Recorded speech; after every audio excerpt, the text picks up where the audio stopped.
नमस्कार, मी प्रिया काळे. तरुण भारतच्या न्यूज बुलेटिनमध्ये आपल्या सर्वांचं स्वागत. आता पाहूया ठळक घडामोडी.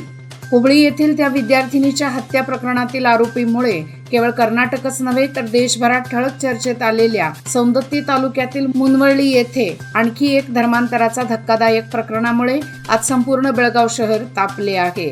मागासवर्गीय महिलेला नोकरीचे आमिष दाखवून तिच्यावर बलात्कार करणाऱ्या नराधमाने धर्मांतरासाठी छळ केल्याच्या प्रकरणाच्या निषेधार्थ तसेच हुबळी येथील विद्यार्थिनीच्या मारेकऱ्याला कठीण शिक्षा देण्याची मागणी करत विविध हिंदू महिला संघटनेच्या वतीने भव्य मोर्चा काढण्यात आला. सोमवारी सकाळी शहरातील मारुती मंदिर, मारुती गल्ली येथून मोर्चाला सुरुवात झाली. त्यानंतर हुतात्मा चौक, रामदेव गल्ली, संयुक्त महाराष्ट्र चौक, समादेवी गल्ली, गोंधळी गल्ली, काकतीवेस मार्गे राणी चन्नम्मा चौक येथे मानवी साखळी करून निषेध व्यक्त करण्यात आला. हुबळी येथे झालेल्या विद्यार्थिनीच्या खून प्रकरणाची चौकशी CID मार्फत करण्यात येणार आहे, अशी माहिती मुख्यमंत्री सिद्धरामय्या यांनी दिली आहे. या प्रकरणाशी संबंधित दोषारोपसूची लवकरच सादर होईल. या प्रकरणाची चौकशी करण्याकरिता विशेष न्यायालयाची व्यवस्था करण्यात येईल. याचे निकाल लवकरात लवकर लावण्याची विनंती न्यायालयाला करण्यात येईल, अशी घोषणा त्यांनी केली आहे. मतदान जागृतीसाठी चिकोडी विभागात 3 चाकी जागृती रॅली काढण्यात आली. तालुका पंचायत, तालुका स्वीप समिती, चिकोडी बाल विकास नियोजन अधिकारी कार्यालय, नगरपालिका चिकोडीच्या वतीने लोकसभा निवडणुकीच्या पार्श्वभूमीवर ही रॅली काढण्यात आली. या प्रसंगी आयोजित पथनाट्य कार्यक्रमाचे उद्घाटन तालुका निवडणूक अधिकारी राहुल शिंदे यांच्या हस्ते करण्यात आले. नरेगा योजनेअंतर्गत तलावातून गाळ काढत असताना एका कुली मजुराचा हृदयविकाराने मृत्यू झाला. ही घटना बैलहोंगल तालुक्यातील वककुंद येथे घडली. मल्लेश लक्ष्मण संबर्गी, वय वर्षे 55 असे मृताचे नाव असून घटनास्थळी तालुका पंचायतीचे सहाय्यक संचालक विजय पाटील, PDO विजयलक्ष्मी अनिगोळ, ग्रामपंचायत सदस्यांनी भेट देऊन पाहणी केली. मृत मजुराच्या कुटुंबियांचे सांत्वन करून शासनाकडून नुकसान भरपाई मिळवून देण्याचे आश्वासनही दिले. हुबळी येथील एका प्रतिष्ठित कॉलेजमध्ये शिकत असलेल्या विद्यार्थिनीचा निर्घृण खून केल्याच्या निषेधार्थ तसेच मारेकऱ्याला कठीण शिक्षा देण्याची मागणी करत आज चिकोडी जिल्हा भाजप व अखिल भारतीय विद्यार्थी परिषदेच्या वतीने भव्य मोर्चा काढण्यात आला. नगरपालिका, डंबळखूट, दुर्गा भवन, सोमवार पेठ मार्गे मोर्चा बसवेश्वर सर्कलमध्ये आला.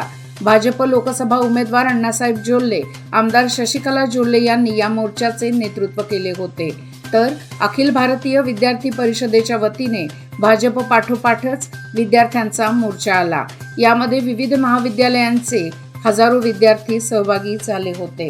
यावेळी दुर्योधन ऐहोळे, जिल्हा भाजप अध्यक्ष सतीश अप्पाजी गोळ यांच्यासह चिकोडी जिल्हा भाजप व अखिल भारतीय विद्यार्थी परिषदेचे पदाधिकारी, कार्यकर्ते व इतर मोठ्या संख्येने सहभागी झाले होते. काँग्रेस लोकसभा उमेदवार मृणाल हेब्बाळकर विजयी झाल्यास जैतनमाळला दत्तक स्वीकारून त्याचा समग्र विकास केला जाईल, असे महिला व बालकल्याण मंत्री लक्ष्मी हेब्बाळकर म्हणाल्या. बेळगाव दक्षिण विधानसभा मतदारसंघाच्या व्याप्तीत येणाऱ्या जैतनमाळ येथे काँग्रेस लोकसभा उमेदवार मृणाल हेब्बाळकर यांचा प्रचार दौरा झाला. या प्रसंगी त्या बोलत होत्या. येथील दुरावस्था पाहून त्यांनी खंत व्यक्त केली. लोकसभा निवडणुकीत मृणाल हेब्बाळकर यांना विजयी केल्यास जैतनमाळला दत्तक स्वीकारून 4 महिन्यांमध्ये कायापालट करण्यात येईल, असा विश्वासही व्यक्त केला. या प्रसंगी नगरसेविका लक्ष्मी लोकरे, देवीदास खन्नुकर, मल्लसर्ज पाटील व इतर उपस्थित होते. बसवनकुर्ची नजीक लोकसभा निवडणुकीच्या पार्श्वभूमीवर वाहनांची तपासणी करण्यासाठी म्हणून उभारण्यात आलेला तपास नाका इतरत्र हलवण्यात यावा, अशी मागणी नागरिकातून जोर धरू लागली आहे. येथील तपास नाका शनिवारी झालेल्या अपघातानंतर चर्चेत आला आहे. बेळगाव बागलकोट राज्यमार्ग असल्याने तसेच सांब्रा येथील विमानतळामुळे या मार्गावर नेहमीच वाहनांची वर्दळ असते. तसेच सध्या ज्या ठिकाणी तपास नाका उभारण्यात आला आहे तेथे उतरतीचा रस्ता आहे, त्यामुळे अपघात होण्याचा जास्त संभव वाढला आहे. कागवाड अथणी तालुक्यातील द्राक्ष बागांची खरड छाटणी पूर्ण होत आली आहे. अशा परिस्थितीत नुकत्याच झालेल्या वळीव पावसाने बागायतदारांना दिलासा मिळाला आहे. कमी पावसावर व पाण्यावर अवलंबून असलेली येथील द्राक्ष शेती अनेकांसाठी महत्त्वाची आहे.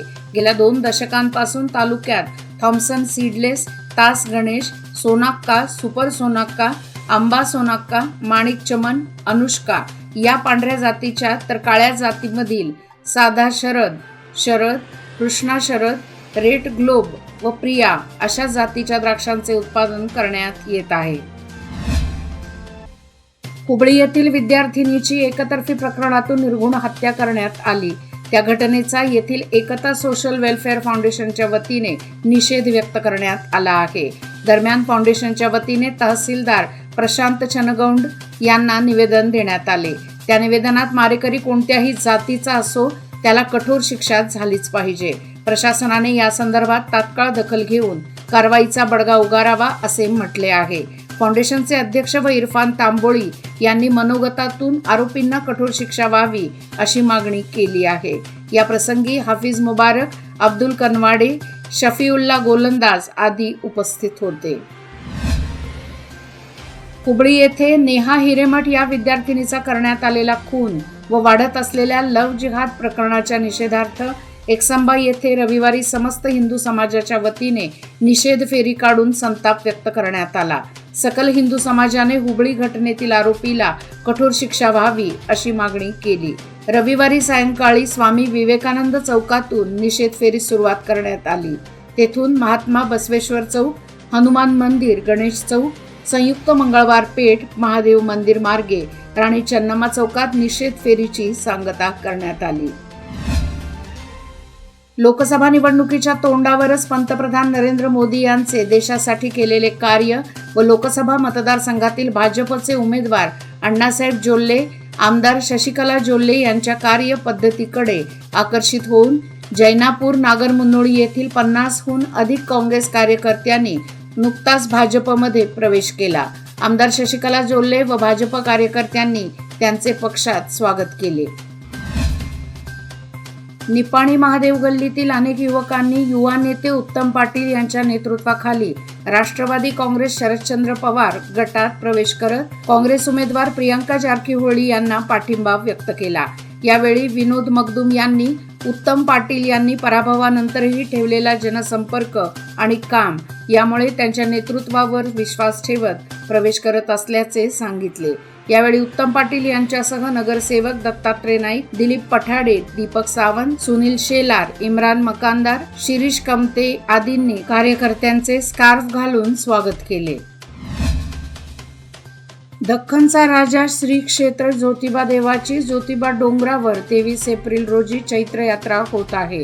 या यात्रेला महाराष्ट्रासह कर्नाटक, आंध्र प्रदेशातून 9 ते 10 लाख भाविक दर्शनासाठी येतील असा अंदाज बांधून प्रशासन, स्थानिक पुजारी आणि पश्चिम महाराष्ट्र देवस्थान समितीच्या वतीने तयारी सुरू आहे.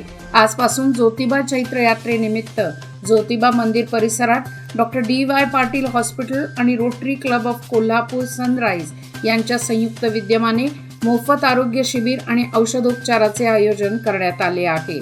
ज्योतिबा चैत्र यात्रेसाठी जिल्हा आरोग्य विभागाच्या वतीने एकूण 280 अधिकारी कर्मचारी तैनात करण्यात आले असून 19 रुग्णवाहिका डोंगरावर दाखल झाल्या आहेत.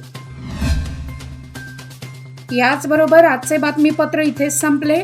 अधिक माहिती आणि ताज्या घडामोडी करता पाहत रहा तरुण भारत न्यूज चॅनल.